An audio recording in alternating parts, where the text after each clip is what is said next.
চুরি হয়নি, তবে আতঙ্ক ছড়ালো। একই ভবনে পোস্ট অফিস ও ব্যাংকে হানা।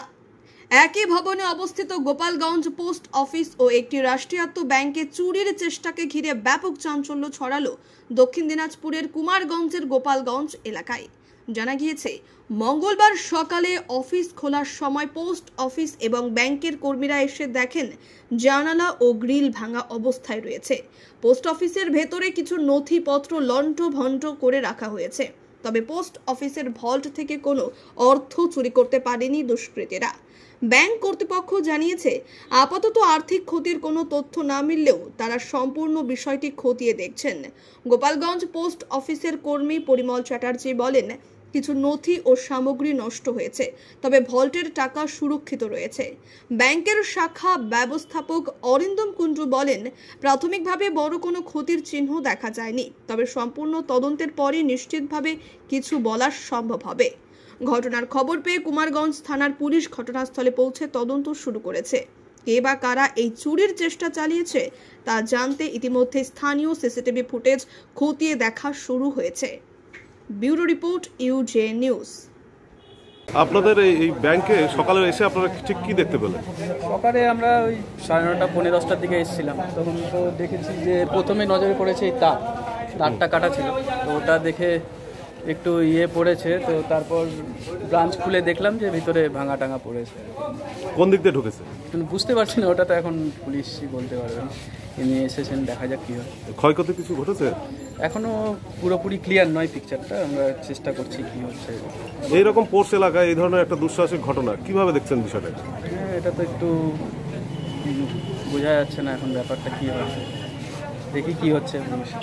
আপনার নাম? আমার নাম অরিন্দম কুণ্ডু, ব্রাঞ্চ ম্যানেজার, কুমারগঞ্জ। ব্যাংকে কিছু খোয়া যাওয়ারও তথ্য পাওয়া যাচ্ছে, কিভাবে দেখছেন এই ঘটনাটি? বিষয়টা খুবই খারাপ। আমরা গোপালগঞ্জবাসীর মানুষ, খুব শান্তিপ্রিয় জায়গায় থাকি। এটা আমাদের দীর্ঘদিন ধরে শান্তিভাবে বসবাস করতাম। একটা আতঙ্ক বাতাবরণের সৃষ্টি হয়েছে। জানি না এখন প্রশাসন যদি এটাকে উদ্ধার করতে পারে, আশা করি প্রশাসনের উপরে আমাদের আস্থা আছে, উদ্ধার করবে। উদ্ধার করতে পারলে পরে আগামী দিনে হয়তো ভীতি প্রদর্শন হবে যারা এই ধরনের ঘটনা ঘটাচ্ছে। সেই ক্ষেত্রে আমরা হয়তো একটু আবার শান্তি আমাদের ফিরে আসতে পারে। না হলে এখন পর্যন্ত যা ঘটনা ঘটে গেল কালকে রাত্রে, আজকে সকালে আমরা দেখতে পেলাম, তাতে আমাদের মধ্যে একটা আতঙ্ক সৃষ্টি হয়েছে। আগামী দিনে প্রশাসনের উপর আস্থা রেখে আমরা চলব। শয়ে শয়ে ভিলেজ পুলিশ যেখানে এবং সিভিক পুলিশ সরকার নিয়োগ করেছে গ্রামীণ এই সমস্ত ত্রুটিমুক্ত করার জন্য, সেইখানে এইরকম জায়গায় দুটো এত বড় প্রতিষ্ঠান, কোনো পুলিশি প্রহরার বন্দোবস্ত নেই।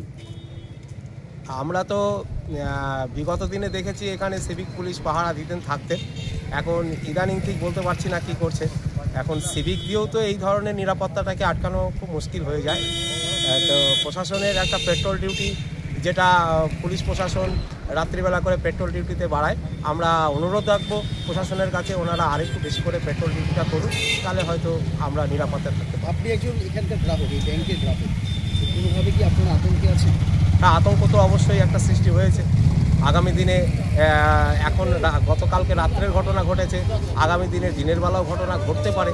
বিভিন্ন জায়গায় পেপার পত্রিকায় আমরা দেখে থাকি এদিক ওদিকে দিনের বেলাও ঘটনা ঘটে। সেই দিক থেকে তো একটু করে হলেও আমাদের আতঙ্ক মনে থেকে গেছে। প্রশাসনের কাছে কি চাইছেন? প্রশাসনের কাছে চাচ্ছি যে আমরা যেন শান্তিপ্রিয়ভাবে থাকতে পারি। প্রশাসন এটা যেভাবেই হোক তদন্ত সাপেক্ষে একটা উদ্ধার করবে। আপনার নাম? আমার নাম শেখর রায়, আমি এই ব্যাংকের গ্রাহক এবং পোস্ট অফিসেরও গ্রাহক। পোস্ট অফিসে ঢুকেছিল কালকে, গত রাতে ভাঙা দেখছি, জানলা দেখছি, সব কিছু ভাঙা টাকা দেখছি। শুধু বলতে পারবো না, এটা পুলিশ তদন্ত করবে। হ্যাঁ, পুলিশের ব্যাপার। মানে কি ক্ষতি হয়েছিল? আপাতত তো আমাদের এই একটু মেশিনপত্রগুলো ডিস্টার্ব হয়েছে, আর হোলটা ভেঙেছে, আর টাকা পয়সা আমাদের ঠিক আছে। টাকা পয়সা ঠিক আছে? হ্যাঁ, ঢুকেছিল। হ্যাঁ, ঢুকেছিল। আচ্ছা, সিসিটিভি আছে কি? না।